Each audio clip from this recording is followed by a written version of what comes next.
Well, thank you very much. I find it very hard to think that we are already on the 8th lesson within the cycle. That means we are not just halfway through, we're just coming up to the halfway point. We're going to be looking at the second part of the material about workflow that we started looking at last week. You'll see that the way in which the training is going is that it's building up through something of a rolling repetition of different themes, because there are so many points within Sage CRM that interlock, where from a development perspective we have to be aware of the way in which different rules intersect. And workflow is tied into the delivery of rules which are all concerning the processing of data. All data goes through this life cycle of data is inserted, data is updated, data is deleted, and we have been exploring how there is a set of behavior that can be really driven by the user or driven by time, and these are all part of the different aspects of business rule implementation, whether it is something to control the processes, whether it is implementation of organizational policy, whatever.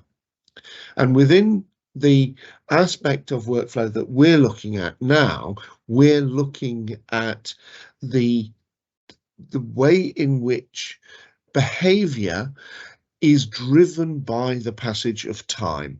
And that's this lesson, rather than something that a user is explicitly doing. Now, of course, it will depend on the state of the data inside the system, but what we're interested in is how simply the passage of time itself is another actor on the system. And this is the idea that things have to be driven on in a process. So we're going to be looking, therefore, at escalation rules and simple notifications. These are the mechanisms that this type of rule behaves, and the service that it depends on. And we'll explore the idea of the workflow tables, the escalation table, how we go about the construction of escalation rules. Some of that I'd have to refer you back to the earlier lessons on views, thinking about the way in which an escalation rule is structured, the triggering or the firing point of the rules, and some of the concepts that are on the edge. And again, like this lesson, in an hour we can't capture everything, but there are topics like succession and stop clauses and interaction with other rules that we need to consider. So they're the limitations of what can be done. Now, in terms of the types of very simple, typical work that an escalation does, is that it can automatically assign work to somebody. It can also notify somebody on the basis of the assignation of work. It can go through and carry out actions, so creating new aspects of work, but it can also be triggered on the basis that an appointment or a task has been carried out or entered into the system. So escalation can drive the creation of some data records, but it can also be driven by the creation of other records, and it can fit into a graphical workflow or as a standalone element within the system. In terms of its behavior, we can think of essentially 3 types of actions. Now, all the way through the training so far, I've been talking about the idea of the scope of reference and the scope of effect. The scope of reference is what information is available to us at any one time. And then the scope of effect is what can be done. Now, this is thinking about the scope of effect, and you might find that a very simple escalation rule or notification is displaying an on-screen alert into the system. It may also send an email out or an SMS message out. It's also possible to send text messages out of the system. And an escalation rule can also cascade a change throughout the system. So it can have a manipulative effect on the database as well. So this is all behavior that can be driven from within an escalation rule. Now, how a user experiences this is at a very simple level. You log on into Sage CRM and you know whether you've got escalation rules inside your system, because you'll see up in the little klaxon icon, there will be a count of the number of notifications that you have. That set of notifications can have any sort of really origin from within inside the system. They're all based on particular states of data and within a within the context of time. But they're all, because they're notifications, they're all individualized. They're all aimed at a particular user who, importantly, is logged on into the system. And that's one of the things that we'll talk about really in a moment. We'll be explaining how behavior isn't just about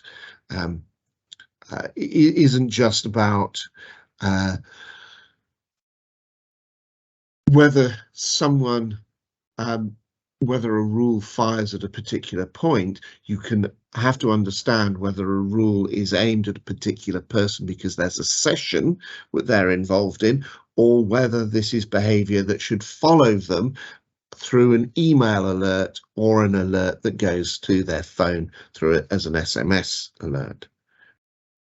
Now, the very basis of escalations within the system is set through the workflow and escalation configuration screen. Here you can see this screenshot is of the workflow and escalation configuration screen, which you can find within the administration menus under advanced customization.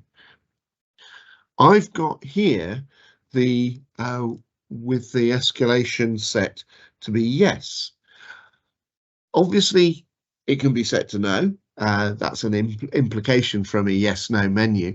And if it was no, then there would simply be no time-based behavior. The escalation here, it is a factor to consider, because you may want to try and narrow down through an investigation whether there is a performance issue with the system by looking at the idea of escalation rules.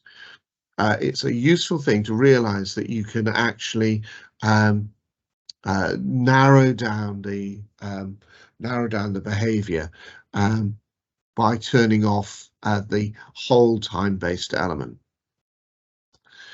There's another important tick or part of the escalation rule, that's the tick of the clock. The notification interval represents the number of seconds that it takes before any notification takes place. Now, there is an overriding element to that, which I'll talk about in a moment, but notification interval is the pulse by which all escalation rules that are defined within the system are set. There is an override on individual rules, which we will look at the rule interval later on, but you just need to be aware that you can extend this beyond the 5 minutes so that there isn't such a heavy load on the system at any one time. You can change that to about 20 minutes if you wanted to ease, if you like, the load of the interval.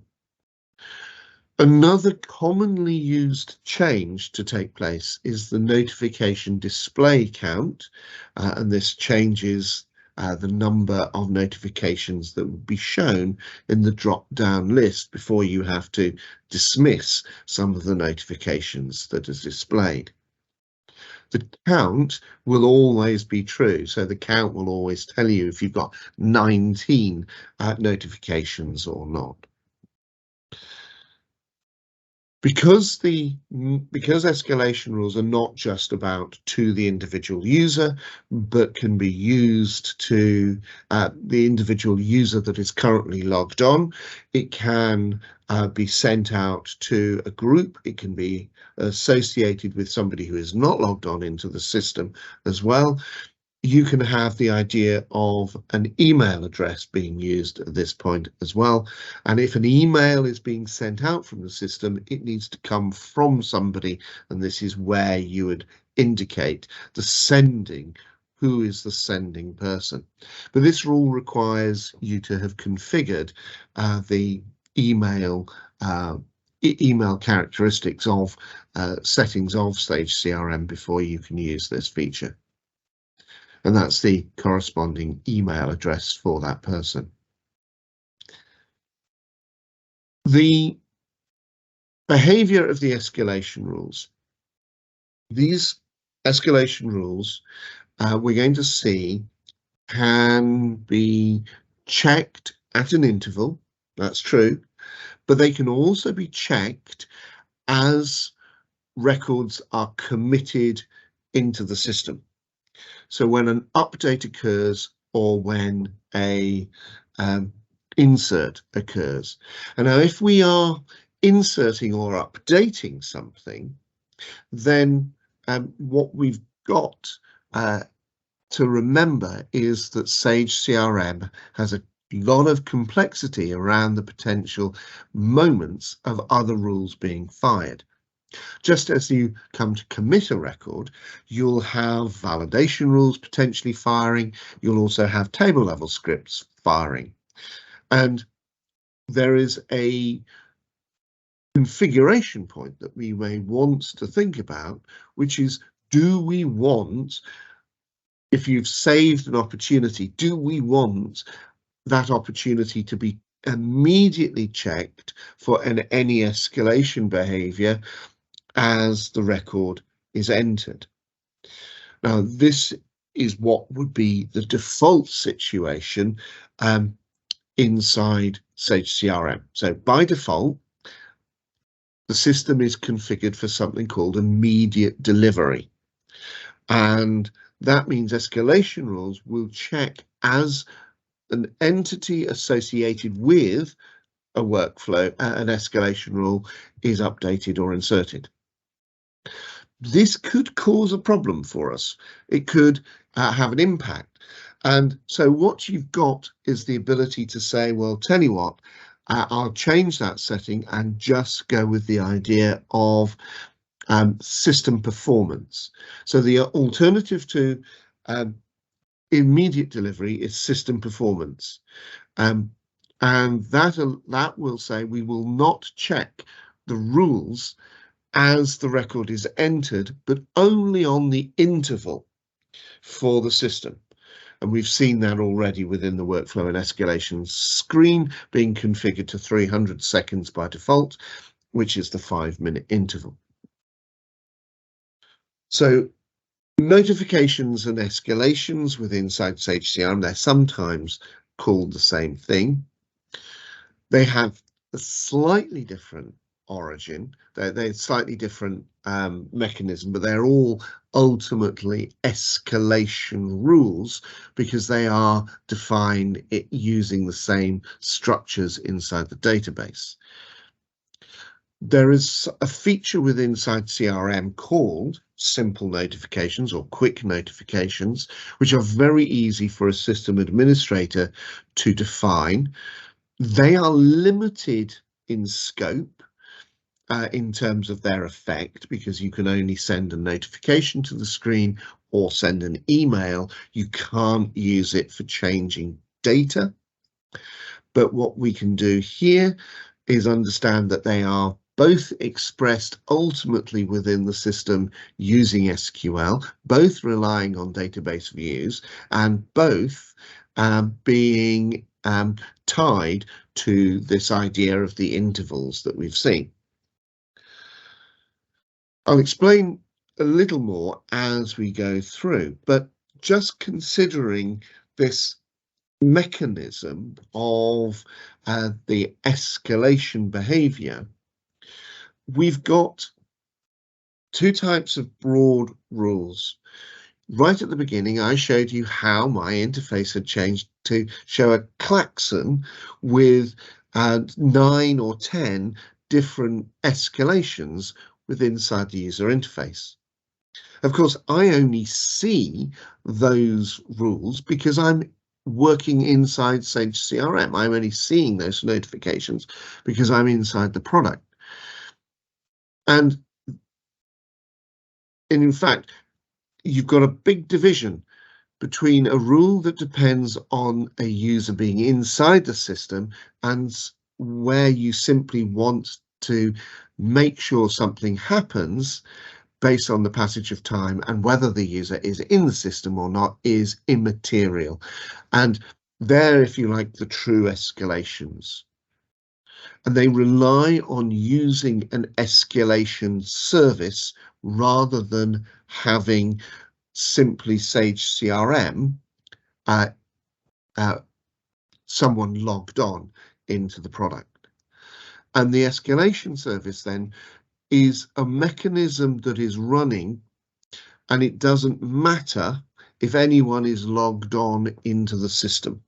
So as long as the service is running, it can be midnight and emails will be being sent from the system automatically if the rules are defined in the correct way. Now, any of the behavior within the system is trackable in terms of the logs. We can, and this is one of the big comforting factors, and it's a very good thing to do, is to explore the logs, to see how the SQL is being generated and how the and to see how the workflow tables and the individual rules are being accessed. You can see the SQL and escalation logs. You can see as well something called the sysadmin extension that you can access. Now, you'll need to be able to use sysadmin. You'll need to be on the server, and you'll need to make sure that you're passing in the current session ID for the system administrator to be able to return back and see the current logged on sessions. But importantly, you get a sense of the firing of the escalation behavior, the time-based behavior. You can see that it's giving a broad sense of how long each individual escalation rule is taking to fire inside the system. It's a very crude measure, but it gives you a sense in systems where there is a known performance issue to narrow down to give a sense as to which, if there is a problem with any of the escalation rules. We'll also see in a moment that you can turn off individual escalation rules to help you narrow down if there is a problem with performance associated with that rule. Now we're going to look at simple notification creation. We can define simple notifications on the main primary entities within the system. We can create them associated with cases, communications, companies, leads, opportunities, persons. We cannot create them on custom entities, but we can create them, and I should have included here quotes and orders as well. They can also have notifications associated with them. The type of behavior we'll see being defined is send an email to a user when a particular case or a case is marked as high priority and a customer status is something else. So you can send an email to somebody based on certain conditions being met. And because the system is being checked every 5 minutes by default, and remember that interval is changeable, but let's say every 5 minutes, if a new record comes into the system, it would be 5 minutes or less before a notification is received or an email is received about that state being met. Now, if I step on and have a look at the screen in which simple notifications are defined, you can see that I've come down here into administration, customization, opportunity, and I'm gone onto the notification screen. And here I'm going to create a simple on-screen notification rather than an email. Very similar in effect, very similar in how they're defined, but actually it's much quicker to see the behavior when you do it on screen rather than through an email. The screen is presented to us. We need to provide a notification name. You can see there we can individually check whether notification is enabled or not. This is how you can do some performance tuning around this area. And you'll see that there is a check to see that the conditions that we're able to define are either all ands or all logical ors. So do all conditions have to apply, or do some of those have to apply?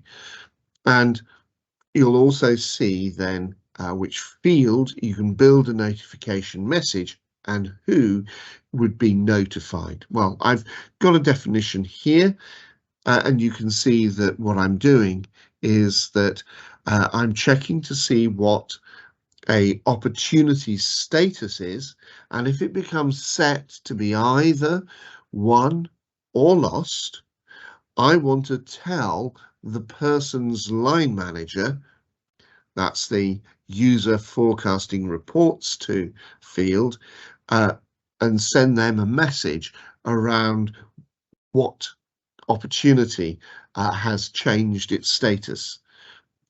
And this is the effect that you would see. So this is when, say, Susan May logs onto the system. She can see there that a particular time management inquiry for Software Forge has been won by John Finch. She can also see as well within the notifications that another one has been lost by Wayne Parcels as well.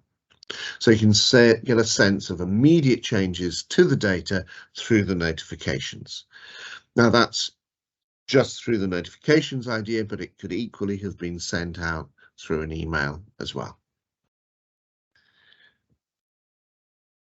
So can we build this in a different way? Can we make this a bit more interesting? Well, yes, we can. There are some explorations around notifications if you go on to Sage City. There's a lot of implicit behavior associated with notifications. They're all defined as workflow rules, so they're the same. So although we've not used what's called the escalation screen for their definitions, they've implicitly built an escalation rule through the screens that we saw here. So when we're defining this ends up building SQL for us, and it's obviously associated with a whole set of behavior when we're inserting data or changing data. In terms of how long we spend on any of those things within this lesson, I'm going to have to refer you to some of the follow-up and additional lessons that we have. Where we've got our simple where we've got our example escalation rules. These are defined when you go into advanced customization escalation rules. And we can start to jump in, and I'll zoom into this screen now to see what's going on. So this is an example of an escalation rule that has been defined, and I would strongly advise you using the existing escalation rules to explore how they behave. So escalation rules, as you can see here, can be defined underneath the advanced customization area. You'll see they have a name. They are marked as being associated with a particular view. So they're all going to be associated with it. You define which entity you're working with, which view, and you'll see that they have the individual ability to have them switched off or switched on. It's very important when we're dealing with complex systems that we should be able to switch on and switch off our escalation rules to identify which ones might be consuming more resources than we need. The trigger SQL clause is the circumstances, the conditions by which the rule will be triggered. And you will see that our escalation rule, if we narrow down into it, if we have a look at that trigger clause, that here is checking to see a particular field is not null. So is there a value in there? Is the status of this to be active? And is the escalation time marked as #t, and is the user #u? Now, these codes are shorthand to system variables. And we've met these before. We met them when we were looking at the tab SQL clauses and the being able to reference certain things when we were looking at other parts of the use of SQL within the interface. Our #t and #u are used here to get the system date and time and the current user straight away, and that allows us to work out the conditions that we want. As we look down our list of possible references, we can see that #u and #t are not the only ones that we can use. We can have a rule to say, should this notification go to somebody on a particular team? Should we be able to refer to the system date and time or the logon name as well? So there are different things that we can reference inside those. Some restrictions: the hash system is not universal, in the sense that some things do not make sense unless we are working with them.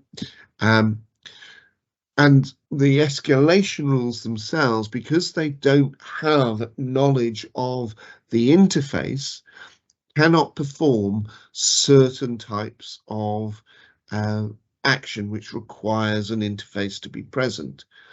So a lot of the behavior, if we're looking at an escalation rule, you can't display fields, and you can't show a message directly on the screen. You can show a notification, but you can't put a text message into the screen.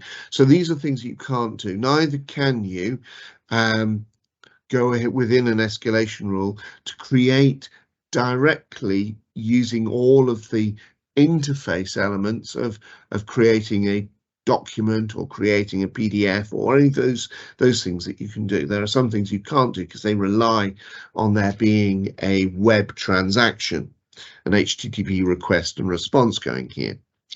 With our escalation rules, there isn't necessarily any, it's not driven by what goes on in terms of the request from the user. This is originating from within the server to determine what goes up into the interface or goes out as an email.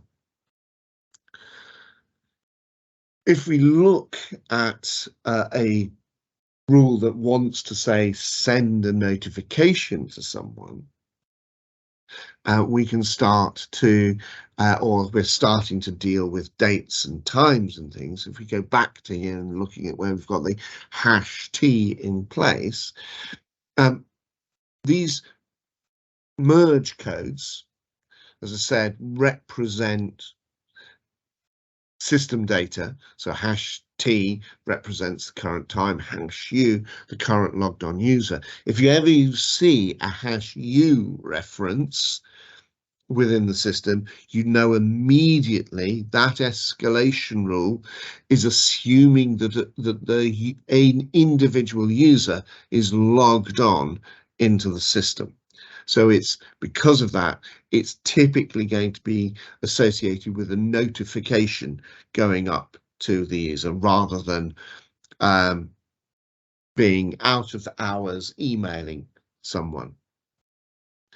We can see the importance of the trigger clause, being able to get that system information, and we can combine the #T in the same way that we could if we had used an expression like get date to get the current system date and time. It's essentially using a get date for us.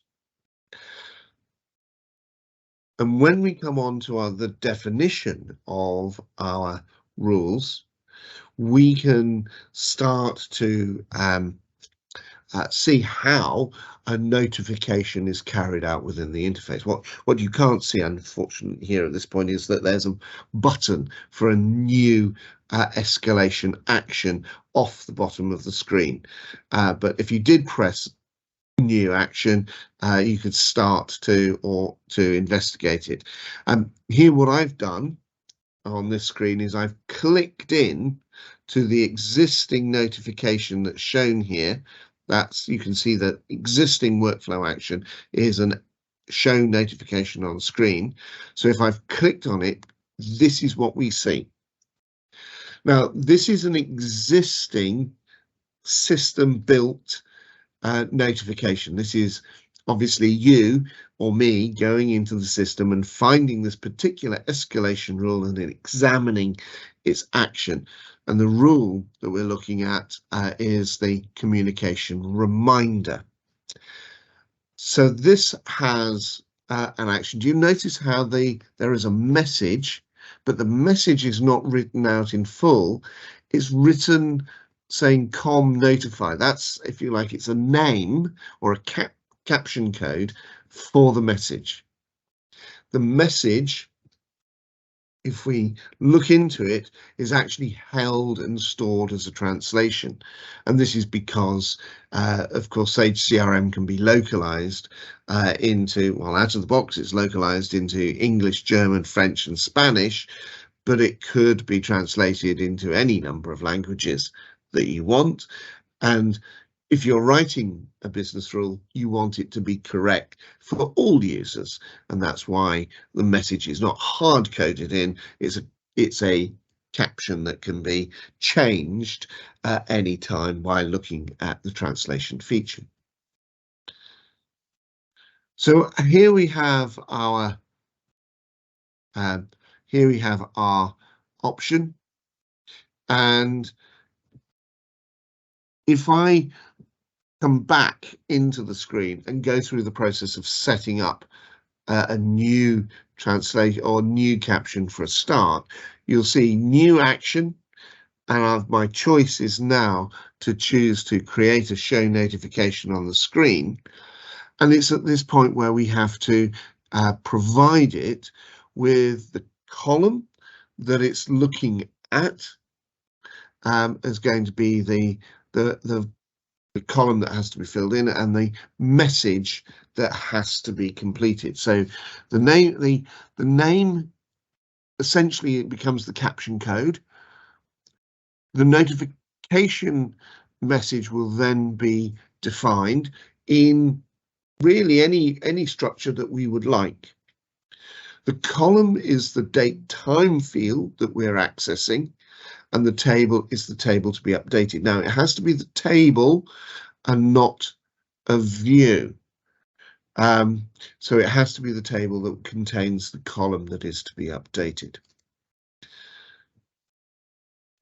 There's a lot of blog articles which talk this through on the definitions of the escalation, and the help is of course very good as well within Sage CRM. Now, if you are working with certain elements inside the system, you'll notice that some tables do have this field called notify time. Tables such as the opportunity in cases have a date time field which don't seem to be used, and they could be used, but it's just that there's another mechanism being used to police this at the moment. But if you did go through it on our basis, you could use the notify time as the structure for your time-based rules, especially notifications. But if you do that, you have to be aware that if you're populating that field, it has to be included has to have been originally set somewhere. A value has to be set, and there's not necessarily setting that notification time. So this is all tying back into this screen as to what is the column that contains the date that is the trigger point of for the notification. And the escalation, and there are some rules, will use the idea of an escalation table. All of the tables, all of the simple notifications that we looked at earlier make use of the escalation table inside the metadata, and a join goes on then to that particular table. The notification opportunity, etc. That view stretches over the escalation table and the opportunity table for the purposes of the escalation behavior and the display of notifications. In those circumstances where the underlying view makes use of the escalation table, it's actually the column in the escalation table that is used as the basis of the notification time. Now, there's a lot of inbuilt behavior here, so it's something that typically we can't get to directly, but it does come into play when we are defining our escalation rules using those same table and views. Nearly always simpler to not directly access those. But here you can see I've come back to where I have got the definition of a rule, and I want to talk about a problem that comes with rules. All the way through, we've looked so far at the idea that a notification is displayed on the screen.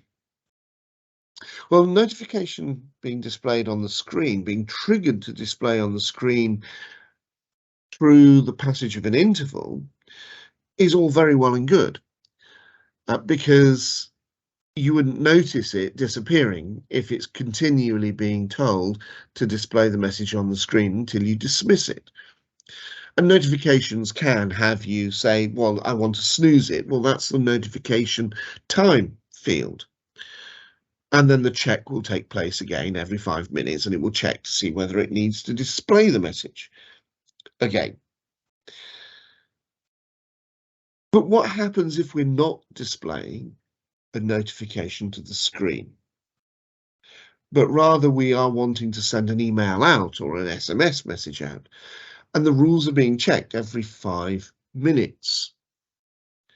Well, in those circumstances, we have a problem because we have here the idea of a potential trap where we are spamming out every 5 minutes an email. So where you have a message being sent from within the system outside, there has to be something that means only one message is sent when the escalation takes place. And this is the concept of the stop clause. Now we can zoom in on the stop clause now. Here, just looking at that trigger SQL clause, the stop clause is part of this. And do you notice that what this is saying is that is the communication notification time less than now? Is it due to fire? Is the status pending? And has a field called SMS message sent got a value? And then it's also looking to see whether it should send a notification message. Well, here for the purposes of this particular rule, the SMS notification field is acting as the basis of our stop clause, because while it is empty, the rule will fire. But do you notice that one of the behaviors that takes place here associated with it, right at the bottom of the screen, it says update a set column value to the communication link SMS message sent field. And therefore, that is the field that is checked, that CMLI SMS message sent is marked as yes, it has a value. So in the act of firing this rule and sending the email, it also creates the conditions by which this rule will then not fire again. And this is what's called the stop clause. So the stop clause prevents the rule being fired again and again.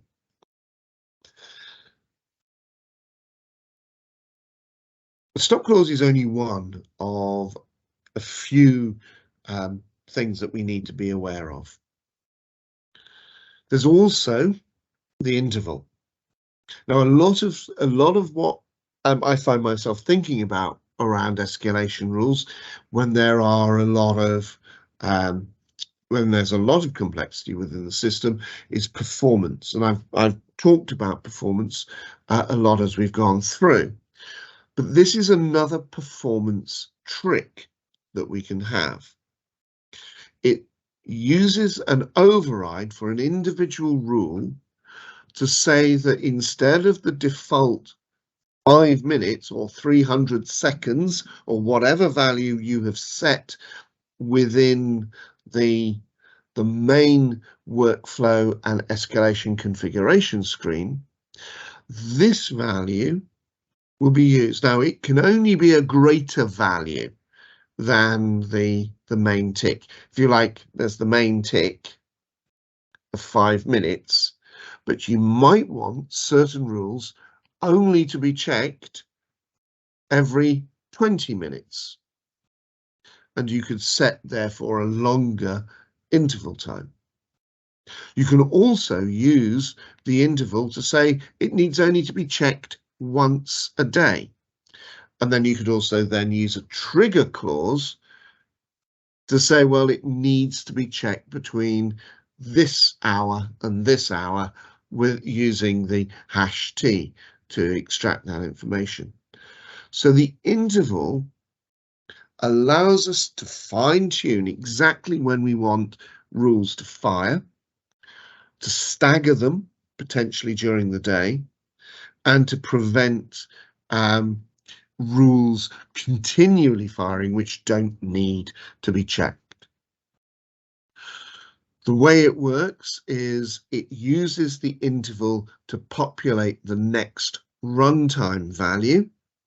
So it's checked, so an rule is checked, the interval is used to then insert the value onto that workflow rule as to the next runtime value.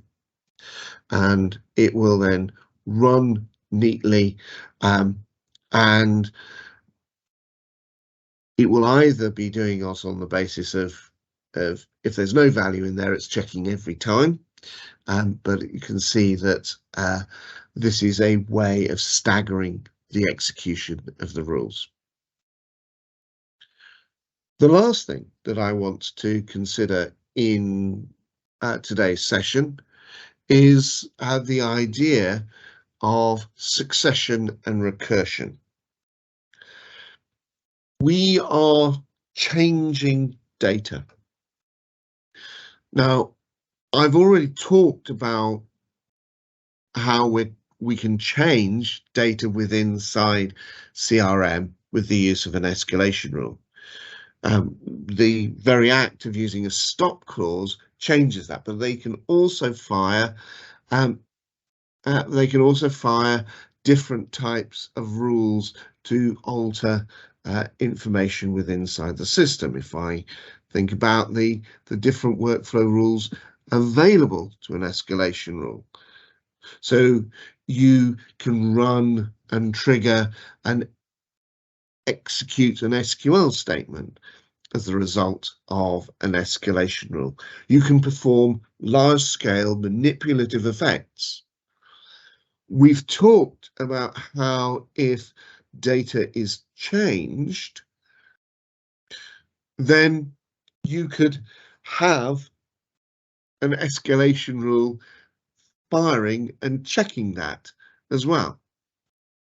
So succession is a rule that will create a change that creates the conditions that causes other rules to fire.